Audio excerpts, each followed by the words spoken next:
ahora en el análisis nacional, ingeniero, y que se dio esa reunión el día de ayer. Eso es muy importante para el país, este tema de negociación que se sigue entre Minera Panamá y el gobierno nacional, más con la llegada del CEO de esta empresa, porque vienen a ver cómo se puede resolver este conflicto, si se le puede dar algún término, llamarlo conflicto o estas negociaciones más que todo, por el bienestar de ambos y del país. Yo creo, José Luis, comparto tu criterio y creo que es el criterio de los trabajadores de la mina. Sí. No tengo la menor duda, es el criterio de la provincia de Coclé, de los miles de proveedores Más que todo. de la mina, de Colón, de parte de Panamá Oeste que se integran a ese desarrollo. Coclé tiene pleno empleo.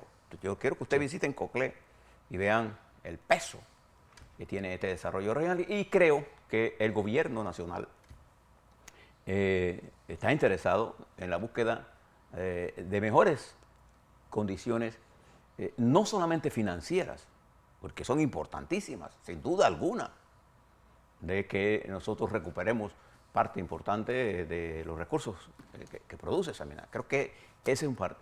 Pero también creo que se ha hecho un gran esfuerzo en todo este proceso de discusión con Minera Panamá en el plano ambiental, en el plano en la que, por ejemplo,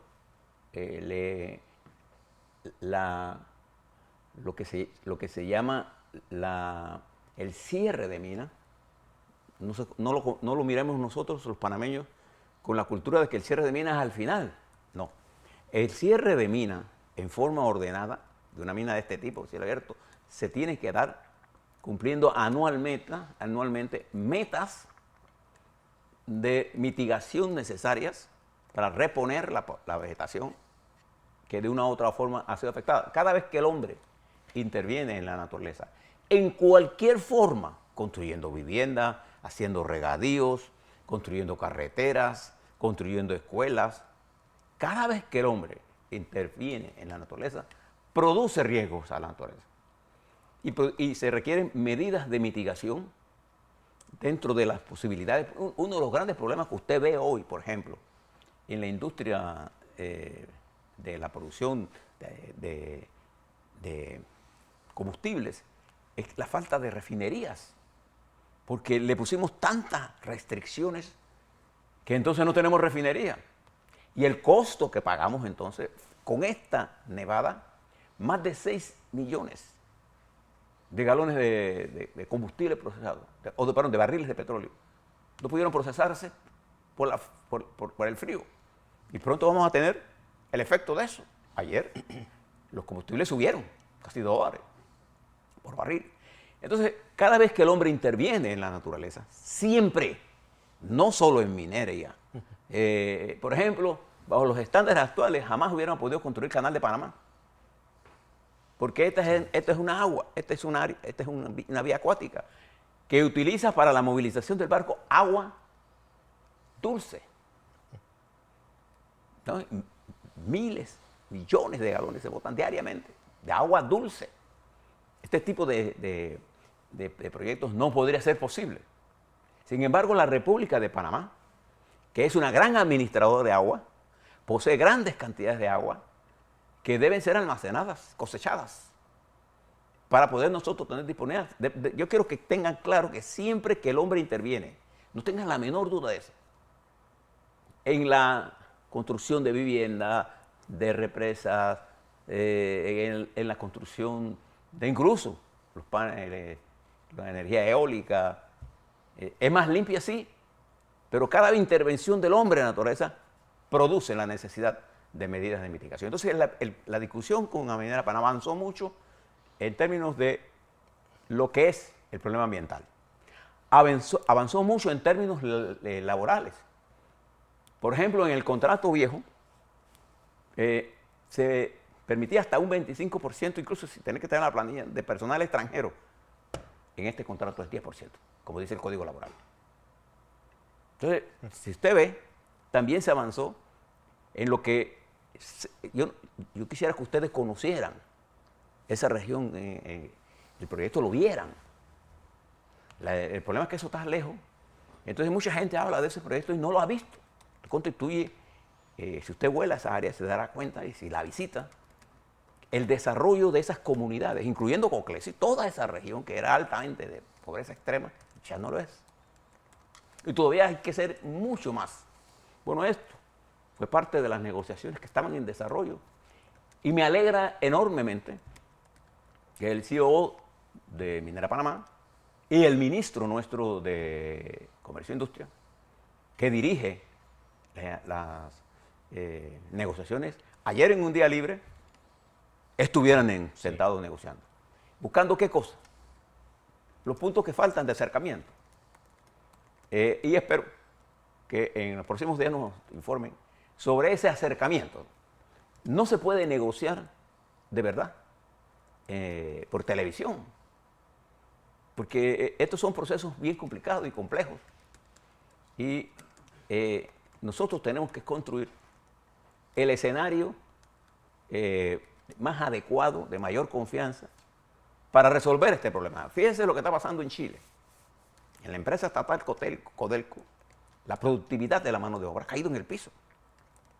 Y uno de los grandes problemas que tiene el director de Codelco ahora es cómo levanta eso. En Perú hay un impasse.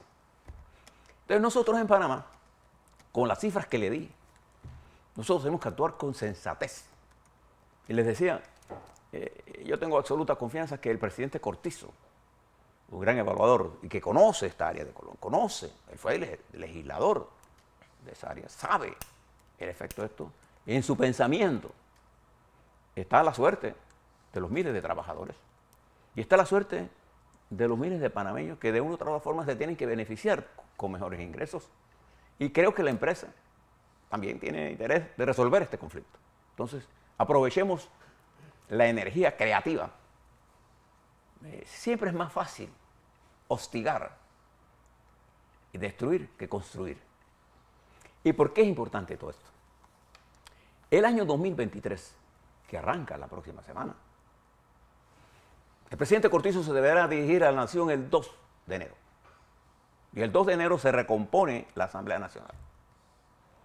Y en enero comienza todo un proceso de calentamiento y recalentamiento de los motores del proceso electoral que ocurrirá en mayo del 24. Entonces vamos a tener un año caliente, pero también un año en la que América Latina va a tener un crecimiento muy bajo. Se estima que el crecimiento de la región latinoamericana será de 1,3%. 1,3% del PIB, con una alta inflación y además con graves problemas de desajuste estructural y con avance de fuerzas que reclaman cambios y con una mezcolanza de izquierdas. Bueno, miren, en Perú, ayer anunciaron un llamado a juicio a 3 generales del ejército por promoverse aumentos de rango y de salario indebidos. O sea, esta incertidumbre general de la región, debemos nosotros mirarla con serenidad y entender que tenemos que blindar el país de esa inseguridad.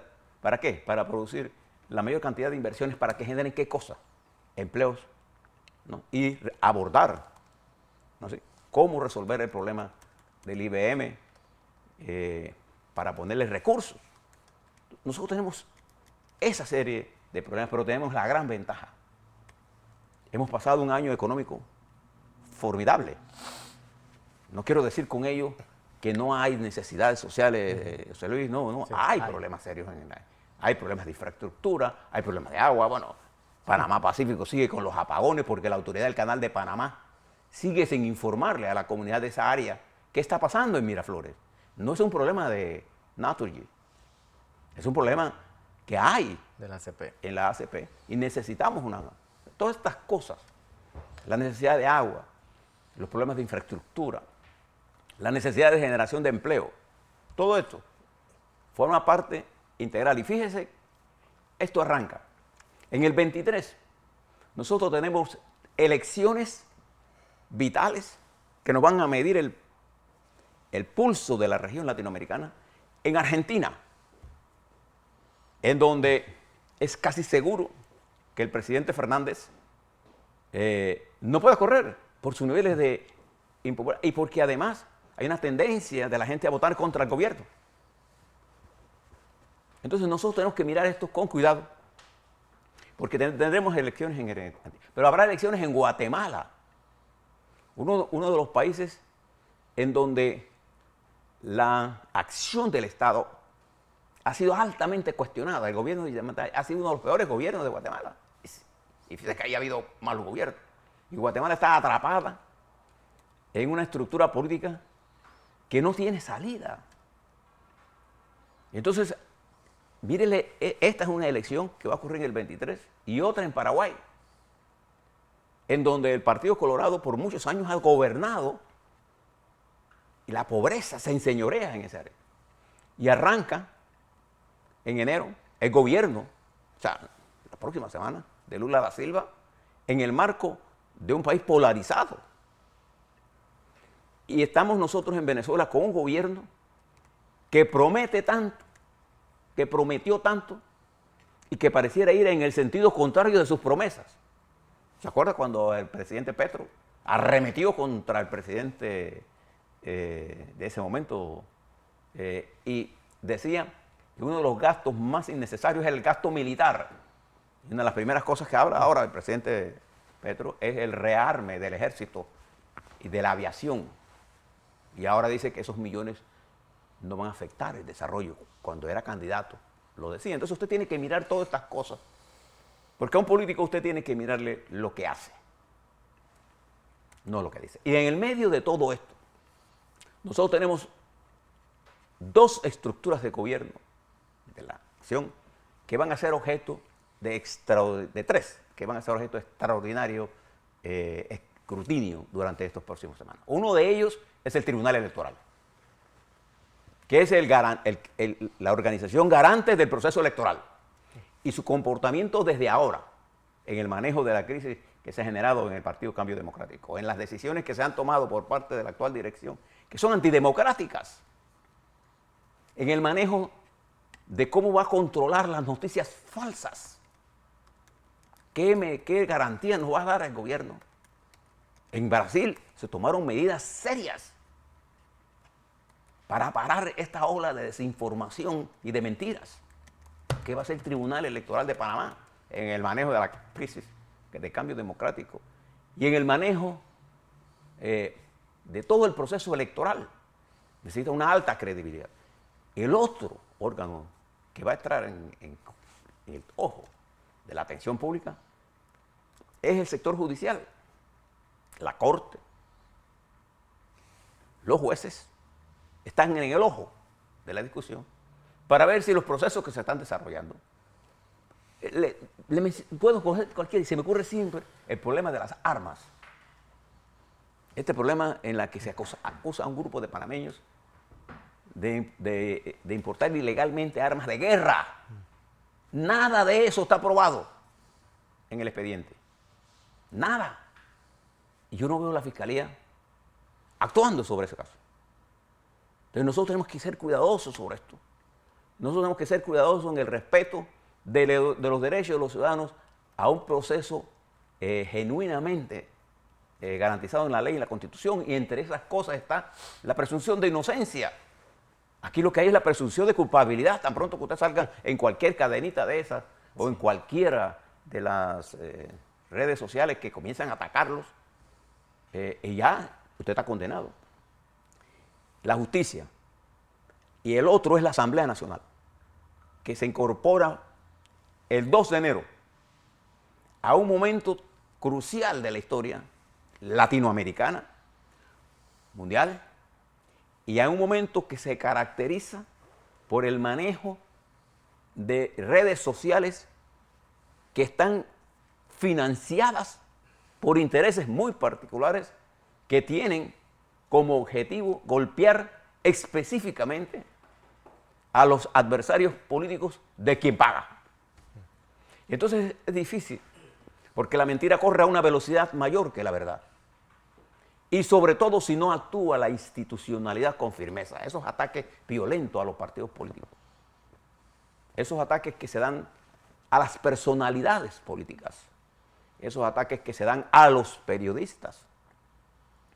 Entonces nosotros, los panameños, tenemos que mirar todo esto. Por eso hoy aproveché la oportunidad para darle una explicación de lo que está pasando en el mundo de las potencias y en el mundo de nosotros. ¿Por qué? Porque nunca se olvide, este es un país que geopolíticamente está envuelto en esta guerra global. El mundo de la repartición que se está haciendo, Panamá forma parte de esa geopolítica porque es el estrecho de donde se unen dos grandes océanos que jugarán un papel importante en las potencias que hegemónicamente controlan el mundo. Y cuídese además.